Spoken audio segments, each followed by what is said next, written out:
Yang ni nakalian yung katenam socio-economic development group. Si benta ban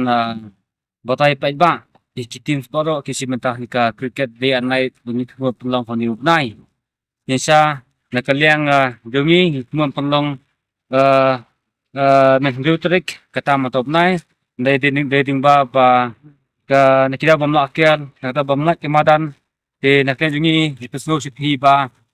kumno nakalian juga nakalian ke grup dungi pulang na ini tournament kata kamanlang lasni hipalay menghutrik but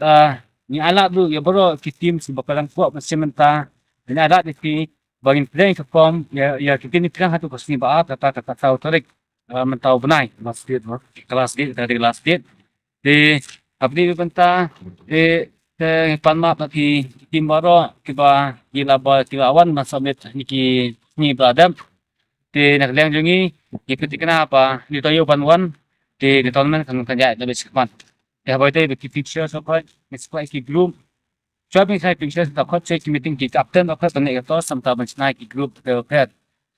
Wak ketika tournament ketika knockout tournament the league matches kan day big performance ni banyak ke quarter final ke semi final but ke final kan day main dan kita hit but ya ki fixtures ngin sa update ako group datang na details ngin sa sina ko ka WhatsApp group nam ta ki clubs ke barashmenta but ngin sa ai ki fixtures jong pi nadu ka game ke pasdang hadu ka bokut Wang kepat ya ki team ki bla